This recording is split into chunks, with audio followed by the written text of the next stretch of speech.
Cerita sang kolonel pemeriksa para pelaku G30 SPKI. Demikianlah cerita yang akan diulas dalam video ini. Aco Manafe dalam buku Teperpu mengungkapkan pengkhianatan PKI pada tahun 1965 dan proses hukum bagi para pelakunya, mengungkapkan bahwa tim pemeriksa pusat atau Teperpu mempunyai bagian penelitian dan sejarah yang dikepalai oleh Kolonel Sugondo dan dia dikenal sebagai pakar komunisme. Kolonel Sugondo kerap melakukan wawancara dengan para pelaku G30 SPKI. Wawancara-wawancara yang dilakukan Kolonel Sugondo dengan para tahanan yang sudah divonis ataupun belum, bukanlah untuk kepentingan hukum, melainkan untuk kepentingan sejarah. Wawancara-wawancara demikian tidaklah bersifat formal, dan tergantung pada situasinya. Karena itu pemeriksaan bisa berlangsung di ruang kerja, atau di kantor komandan, kadang-kadang juga dilakukan di dalam tahanan di rumah-rumah penjara di Jakarta, Bandung, dan lainnya, atau di kantor Teperpu di Jalan Merdeka Barat, bahkan kadang-kadang wawancara berlangsung di boncengan sepeda motor. Wawancara-wawancara itu dilakukan tanpa direkam atau disalin dalam berita acara pemeriksaan, BAP, sehingga disebut unrecorded interview. Saya itu pemeriksa yang tidak mencari kesalahan atau mencari menang. Apa yang saya lakukan itu memang di luar produk justisia, sebut saja unrecorded interview, katanya. Unrecorded interview begini, di samping mengandung kelemahan-kelemahan tertentu, justru menampilkan warna yang manusiawi, ada kalanya justru mengandung hal-hal yang baru, karena di dalam persidangan mahmilub. Gaya di kalangan tahanan dikenal bukan dari CPM, karena saya tidak pernah pakai ban putih, dan saya bukan dari CKH yang menyiapkan BAP, kalau tersangka mau menipu silakan, ujar Kolonel Sugondo. Saya itu dari infanteri dan mereka tahu saya tidak pernah minta tanda tangan atau menanyakan soal yang berkaitan dengan pasal-pasal hukum. Para tahanan malah curiga, kalau mereka disuruh membubuhkan tanda tangan di BAP mereka tahunya, saya itu dari bagian sejarah. Memang saya mengaku dari badan sejarah, saya itu lebih akseptabel bagi para tahanan, daripada rekan-rekan saya yang lainnya. Demikian pengakuan Kolonel Sugondo. Dalam mengajak berbicara para tahanan, Kolonel Sugondo menggunakan human approach. Misalnya dia mengirim hadiah lebaran ke penjara, atau mengajak tahanan mengobrol, sambil makan pisang goreng. Dia juga bersikap amat sabar.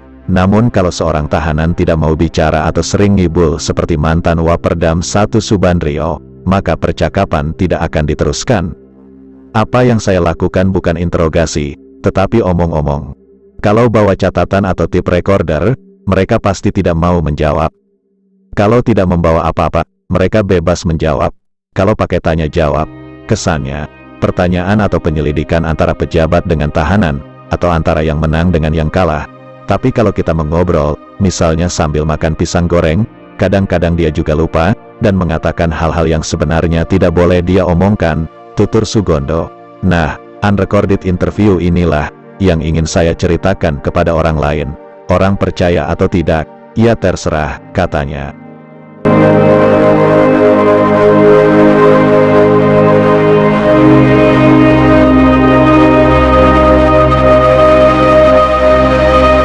Dengan cara demikian, Kolonel Sugondo dapat mengenal tokoh-tokoh G30S seperti Letkol Untung, Brigjen Suparjo, dan juga mantan Menteri Panglima Angkatan Udara Omar Dhani.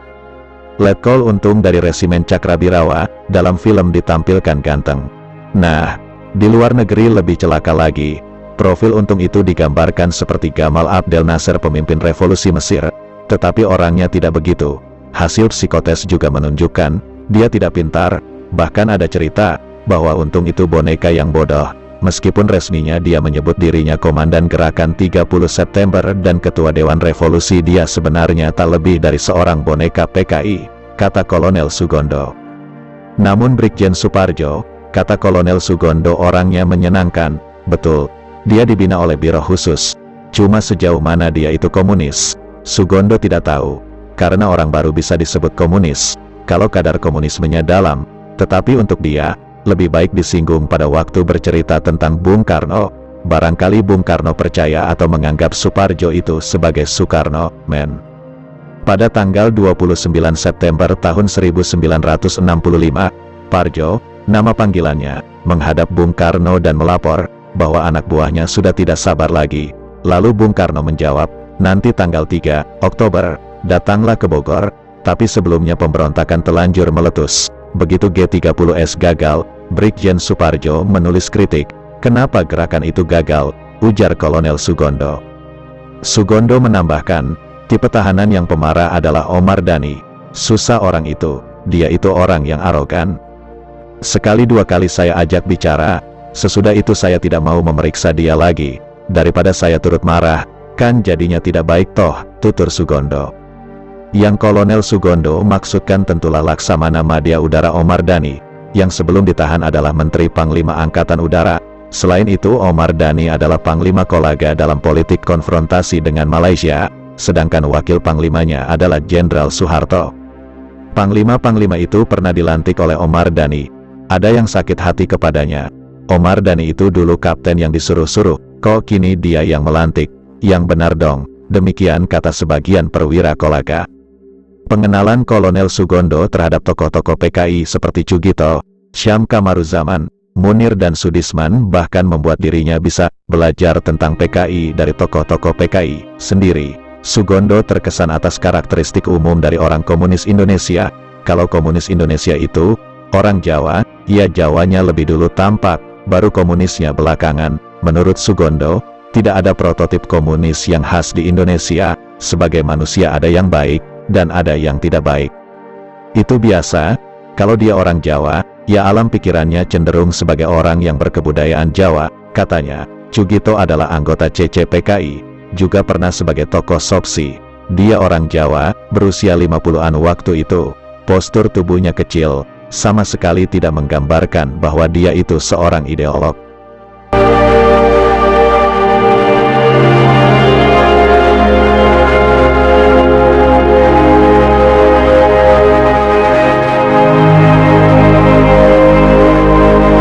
Menurut Jenderal Tahir, atasannya Sugondo di Teperpu, percakapan-percakapan dengan Tjugito dilakukan di rumah tahanan Budi Kemuliaan, atau juga di kantor, sebab kalau Pak Gondo malas ke rumah tahanan dia panggil Tjugito ke kantornya sendiri. Kolonel Sugondo banyak sekali menginterview dia, karena dia itu termasuk orang CCPKI yang paling kooperatif. Orang-orang yang kooperatif beginilah, yang saya suka ajak ngobrol. Tapi memang ada imbalan, misalnya ditraktir makan roti yang dibeli di luar pagar, waktu itu harganya Rp100.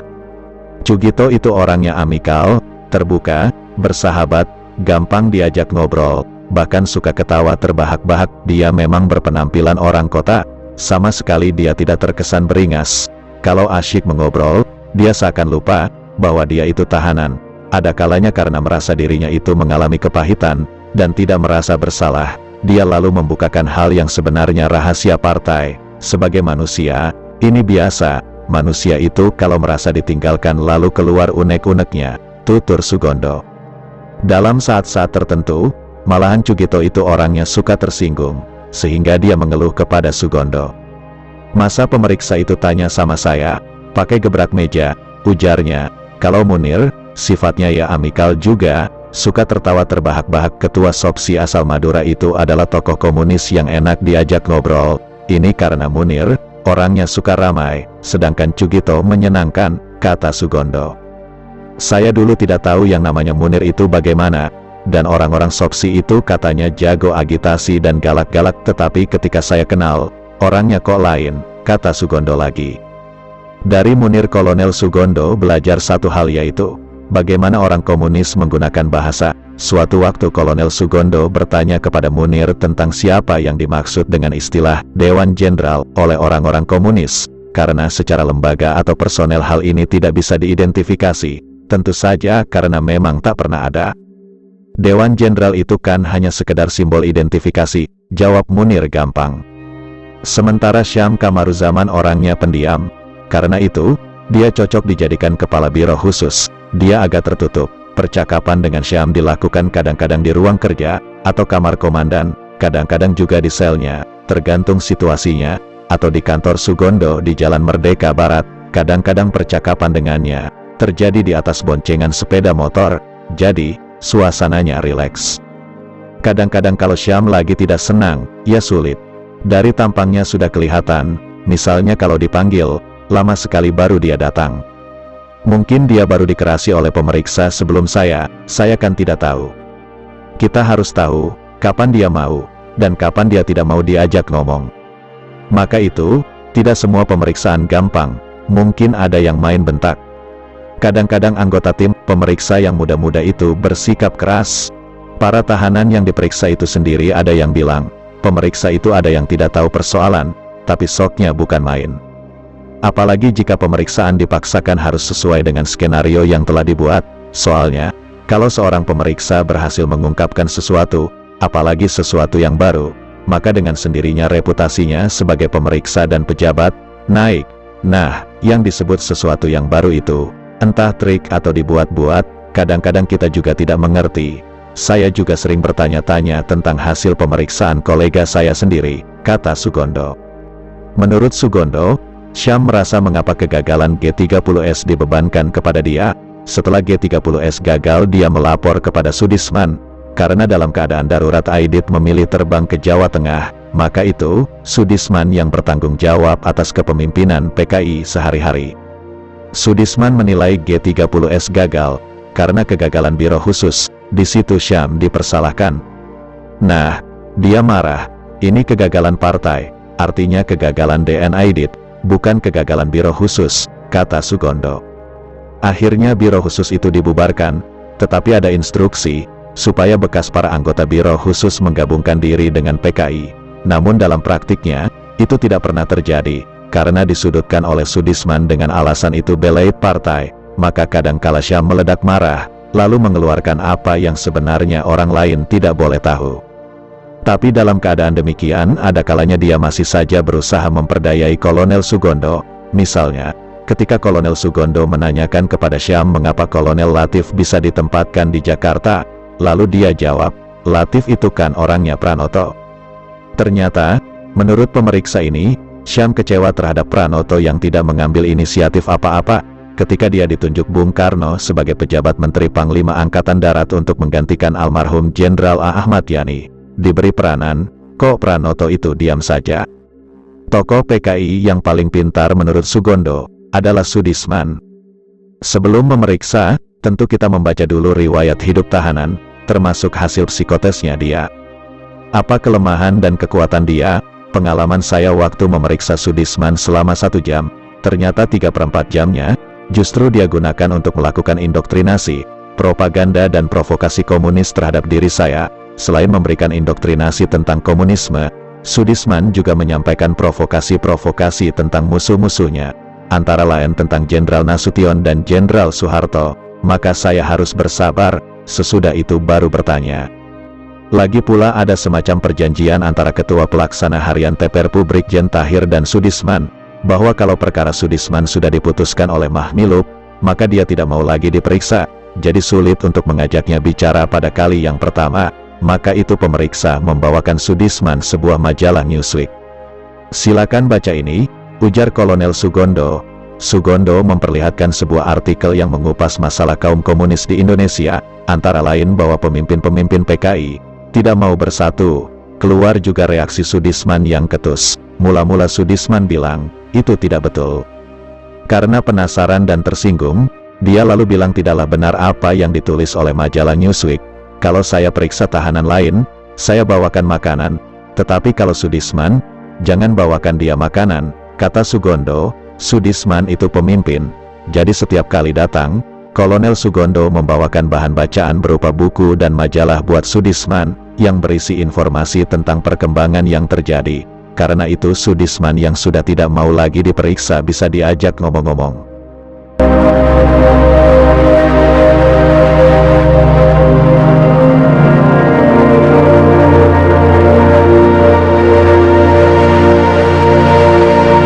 Masih menurut Sugondo, di dalam teori komunis, semua pimpinan bersifat kolektif. Tapi di Indonesia, praktiknya hampir-hampir tidak ada. Mengapa Aidit begitu kuat? Di dalam kritik otokritik dokumen PKI yang ditulis oleh Sudisman disebutkan bahwa Aidit terlampau kuat. Dalam rapat Politbiro yang diperluas, tak ada yang berani mengecam DN Aidit. Karena itu Sugondo tertarik untuk mendalami riwayat politik DN Aidit. Dan ternyata ada juga yang baru. Ketika dia memeriksa data-data sejarah tentang Aidit dan ketokohannya, berdasarkan info-info yang diperoleh dari Syam dan Cugito. Info pertama kali tentang Aidit disampaikan oleh Syam. Tentang hubungannya dengan Aidit, Syam berkata bahwa dia dipilih oleh Aidit sebagai ketua biro khusus karena sudah dipercaya sejak lama. Tahun 1949 mereka sama-sama membentuk perwakilan CCPKI di Jakarta. Syam ditempatkan di Serikat Buruh Pelabuhan dan Pelayaran.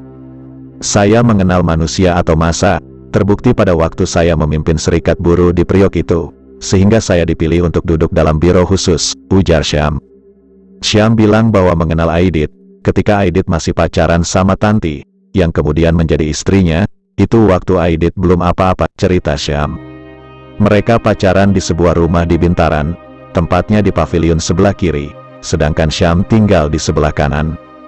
Ya biasalah, kalau orang pacaran kan suka apel, dus saya tahu Aidit itu belum apa-apa, kata Syam. Syam bicara seadanya, bahwa waktu pemberontakan Madiun, Aidit pun belum berprestasi apa-apa, atau belum menonjol. Ketika itu dia bertemu dengan Aidit di Yogyakarta, lalu bertemu lagi di Jakarta. Ditanya mengapa sehabis pemberontakan Madiun, Aidit tidak lari ke Semarang tapi ke Jakarta, Syam mengatakan ada dua alasan. Pertama, menurut Aidit kalau mau lari lebih baik di tempat pusatnya Belanda sekalian. Jadi kalau mau mengadu nasib dan kemudian tertangkap, ia lebih baik tertangkap di daerah kekuasaan Belanda, sehingga dianggap pejuang atau pahlawan di pusat. Kedua, waktu itu sudah mulai ada perundingan KMB. Nah, the next political battle pasti terjadi di Jakarta. Demikian Aidit, menurut Syam. Dia tahu, politik akan ditentukan di Jakarta. Dengan berpikir demikian, maka Aidit tidak mau lari ke Semarang. Alasan lainnya, menurut pendapat Sugondo sendiri, tentunya Aidit takut ke Semarang, karena pada waktu itu kelompoknya Amir Syarifuddin, pelaku-pelaku pemberontakan Madiun, semuanya pada ditangkap di sana. Dari semuanya itu, satu hal jelas dibandingkan dengan tokoh-tokoh PKI lainnya, Aidit menggunakan otaknya, padahal saat itu Aidit belum muncul sebagai tokoh apapun. Di Jakarta, menurut Syam, pada pertengahan tahun 1949 DN Aidit sudah mendirikan perwakilan CCPKI. Ketika orang-orang Republik kembali ke Jakarta, termasuk pimpinan-pimpinan partai mulai pindah ke Jakarta, karena pada saat itu perwakilan CCPKI di Jakarta sudah established. Waktu tokoh-tokoh PKI senior yang terpencar-pencar di Jawa Tengah kembali ke Jakarta, seperti Ngadiman yang dibuang ke Australia, Sarjono, Tan Lin Ji dan lain-lain, mereka sudah menemukan perwakilan CCPKI yang dipimpin Aidit. Akibatnya Aidit dipersalahkan, karena dia membentuk perwakilan CC. Padahal dia sama sekali bukan anggota CCPKI. Hal inilah yang dipermasalahkan oleh kader-kader senior, tapi Aidit menantang tokoh-tokoh senior PKI itu, dengan berkata, kalau begitu kita adakan kongres partai. Maka diadakanlah kongres partai, yang sebenarnya justru suatu yang sudah direkayasa sedemikian rupa oleh Aidit, sehingga mereka tokoh yang tua-tua, tidak dipilih oleh kongres, sebaliknya yang terpilih justru Aidit sendiri. Begitu Aidit terpilih, kepemimpinan PKI justru terdiri dari orang-orang muda yang merupakan klik atau elit di lingkungan Aidit, seperti MH Lukman dan Nyoto.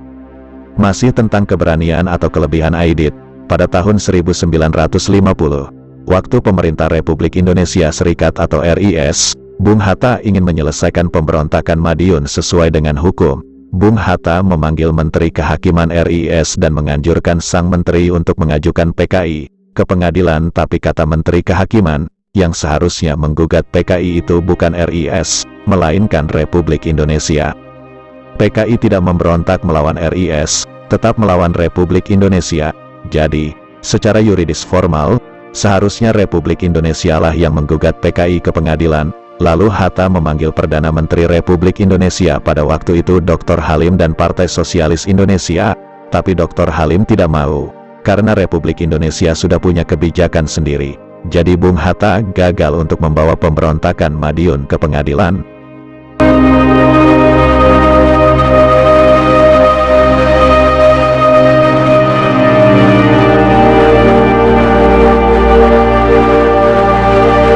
Tidak lama kemudian Aidit justru mengeluarkan buku putih.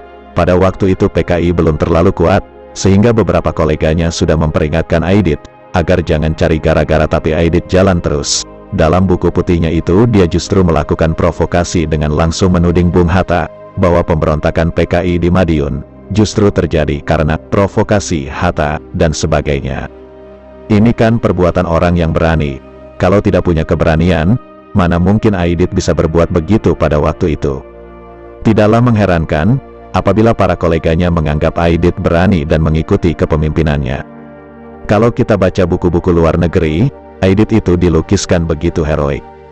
Dalam biografi resminya, DN Aidit disebutkan berasal dari Bangka. Dia orang Bangka, katanya dia keturunan China, sekolah dagang pada zaman Belanda, kemudian masuk Gerindo. Dalam sejarah pergerakan di zaman Jepang, dia juga disebut-sebut namanya, katanya termasuk angkatan 45 di grup Menteng 31. Dia termasuk kelompok pemuda pejuang. Saya sendiri tidak tahu sumber informasi Bregman si penulis Cornell Paper itu diambilnya dari sumber mana. Sepanjang pengetahuan saya waktu revolusi, PKI itu belum ada. Dalam bukunya, Arnold C. Bregman menyebutkan Nyoto dan Aidit. Nah, kalau dia masuk kelompok mahasiswa, aneh, karena dia kan bukan mahasiswa, tutur Sugondo. Selanjutnya sesudah selesai Perang Dunia, konon Aidit ditangkap di Jakarta oleh Inggris, kemudian lepas, ditangkap Belanda, lepas, ditangkap Republik Indonesia, lepas, kemudian Aidit ke Vietnam. Semua cerita ini betul atau tidak, saya sendiri ikuti cerita itu. Para penulis barat termasuk Bregman pun mengutip, bahwa Aidit pernah ke Vietnam, ke Cina, kemudian tertangkap intelijen Inggris tapi dia lolos. Ini semua berita penuh heroisme. Apa betul dia itu pernah ditangkap? Dan apakah betul bahwa dia itu pernah ke Vietnam? Tanya Sugondo. Ketidakjelasan riwayat hidup Aidit itu menimbulkan kecurigaan pada Kolonel Sugondo sebab menurut Syam pada saat itu Aidit belum apa-apa. Lagi pula waktu itu Aidit sedang berpacaran dengan Tanti. Hal-hal yang kontradiktif itu ditanyakan kepada Syam. Ternyata dia tidak bisa menjelaskannya. Pertanyaan itu pun, setelah Syam menceritakan terpilihnya Aidit sebagai ketua CCPKI.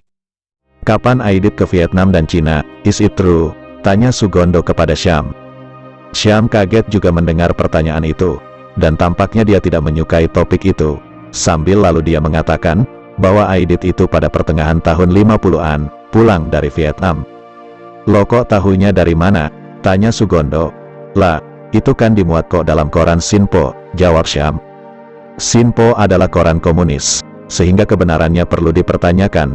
Kolonel Sugondo membandingkan, bahwa menurut PKI, Aidit ada di luar negeri 1,5 tahun, sehingga tidak klop dengan kisah Syam, karena jangka waktunya antara mendirikan CCPKI, mengadakan kongres, dan pergi ke luar negeri, yang semua kejadiannya hampir dalam tahun yang sama. Jawaban yang lebih memuaskan diperoleh Sugondo dari percakapan dengan Cugito.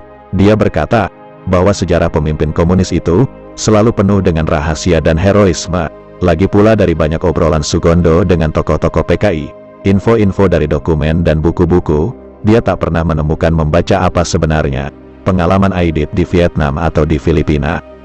Besar kemungkinan Aidit tak pernah ke Vietnam, China dan Korea, tapi bilangnya demikian. Sehingga kalau dipikir benar-benar lucu juga, tutur Sugondo. Kolonel Sugondo mendapat suatu pelajaran berharga dari Cugito, tentang sejarah para pemimpin komunis. Waktu menginterview Cugito, dia bilang, bahwa sejarah pemimpin komunis itu selalu rahasia dan mengandung heroisme, juga tentang Aidit, yang sangat tampak, kalau membaca buku-buku luar, Aidit itu dilukiskan begitu heroik.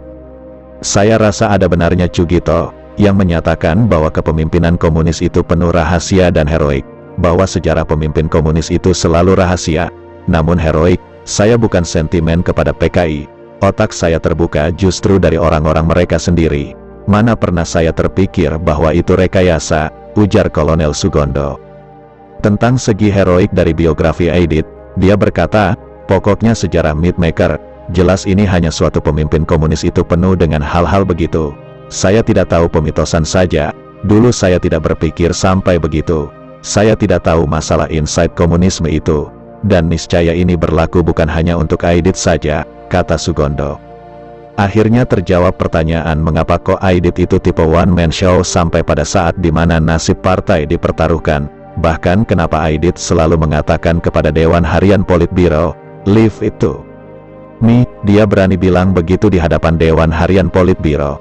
Mengapa hal demikian bisa terjadi? Ya, karena orang Politbiro sendiri mengakui keberanian dan kemampuan berorganisasi Aidit juga kemampuan leadershipnya yang menonjol ketimbang mereka yang lainnya. Masih ada yang dapat ditambahkan mengenai tipologi dari pemimpin komunis. Ada seorang yang bernama Ismail Bakri, dia pernah menjadi tokoh SOPSI di Jawa Barat. Dia mengeluh kenapa dia tidak diangkat menjadi anggota Politburo, padahal dia pernah menjadi ketua SOPSI. Dulunya dia memang bukan dari PKI 45, tapi dari Partai Murba. Saya kira, Aidit tidak senang kepadanya, bukan karena dia berasal dari Partai Murba, tetapi karena Ismail Bakri itu orang pintar. Aidit tidak senang dengan orang-orang pintar, karena Aidit tidak senang dikritik. Ismail Bakri itu calon insinyur, jadi ada segi like and dislike di kalangan mereka para pentolan komunis. Demikian kata Kolonel Sugondo.